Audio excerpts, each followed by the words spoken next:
Olá, o Jornal da Sete está de volta. Nesse bloco a gente continua conversando com a pedagoga Wildma Mesquita.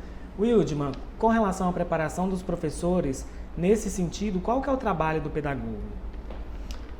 O pedagogo, ele vai ajudar o professor a redefinir, né, o seu planejamento, né? Como nós fomos pegos de surpresa nessa pandemia, então os professores eles tiveram que adaptar o seu conteúdo para a educação remota.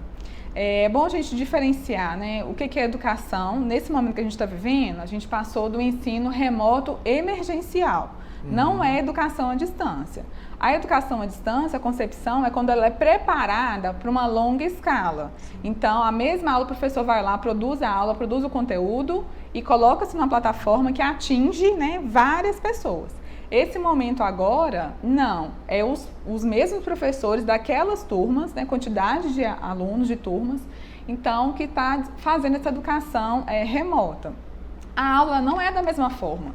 O professor não pode ficar os seus 50 minutos, né, ou 2 horários, dando a aula da mesma maneira, né, da forma tradicional, a educação bancária, né, que o Paulo Freire tanto criticava.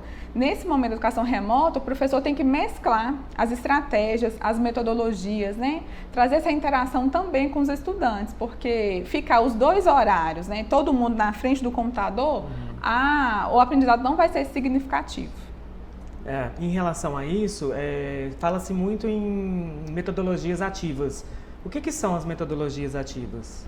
As metodologias ativas, ela parte do pressuposto de colocar o estudante no centro desse processo. Então, como eu coloquei, né, Paulo Freire já vinha criticar essa educação bancária, que é quando o professor ficava à frente da sua turma e depositava o conteúdo, né, na cabeça ali dos estudantes, como se fosse ali o depósito mesmo. A gente chega lá no caixa eletrônico e faz o depósito. A metodologias ativas vai envolver esse estudante nesse processo, com desafios, com atividades. Então, o estudante ele vai ser protagonista do seu aprendizado, ele também vai correr atrás, ele vai operar com aqueles conceitos, vai trabalhar muito com problematização. Então, o estudante vai ter que pensar, articular ali as teorias e encontrar soluções, né, para desafios, para problemas. Por isso, a metodologia ela é ativa, porque o estudante ele tem que se mexer.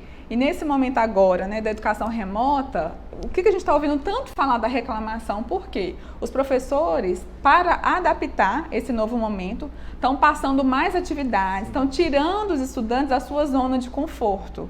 Então, por isso, a metodologia é ativa, porque o estudante tem que estar ativo no seu processo. E isso gera estranhamento.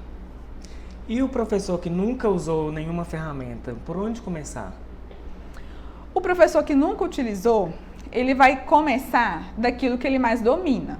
Então, a gente pode utilizar as tecnologias mesmo. O nosso próprio WhatsApp, ele pode ser um canal para o professor começar. Ah, mas como? Ele pode gravar um podcast com um conteúdo e mandar o áudio para os alunos. Então, isso está atrelando, né?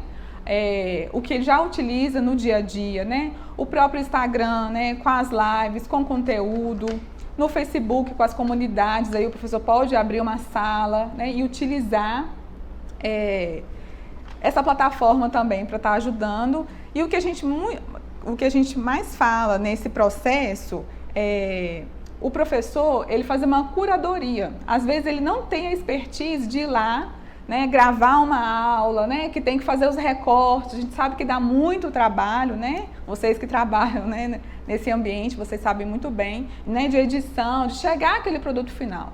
Então o professor ele pode fazer curadoria, ele vai entrar no YouTube, vai colocar ali o tema da aula e ele vai buscar professores que já têm essa expertise, conteúdos que já estão validados, né, tem o YouTube educacional e vai estar colocando esses links para os estudantes. Então começar por aquilo que ele já sabe, né, das pequenas coisas, né, das pílulas, né, educacionais que a gente também chama. Como organicamente uma escola ou até mesmo uma faculdade, ela pode começar ainda para poder entrar nesse processo? Bom, primeiro tem que fazer a definição de qual plataforma que vai utilizar, né? Lembrando que a gente está agora nesse ensino remoto, né? O remoto é o professor dar o acesso, né, desse conteúdo, dessas aulas para os estudantes. Então, se a gente pensa na educação básica, né, ou no ensino superior, é a gente ouvir os estudantes, envolver esses estudantes também nesse delineamento mesmo, nesse design, né, educacional, e estabelecer os critérios. Olha, nós vamos utilizar o WhatsApp, vou postar ali, né, os conteúdos no WhatsApp. Não, eu vou utilizar o Google, né, o Google Education, ele tem uma plataforma com vários aplicativos, tem lá o Google Sala de Aula, então nós vamos alocar os conteúdos lá. Então o professor vai disponibilizar links, vídeos, vai propor ali desafios. Então, realmente escolher os caminhos, envolver todas as pessoas nesse processo, informando os pais, né, os estudantes e os professores também nesse processo. Nós vamos para o nosso último intervalo. O Jornal das 7 volta em instantes, não saia daí.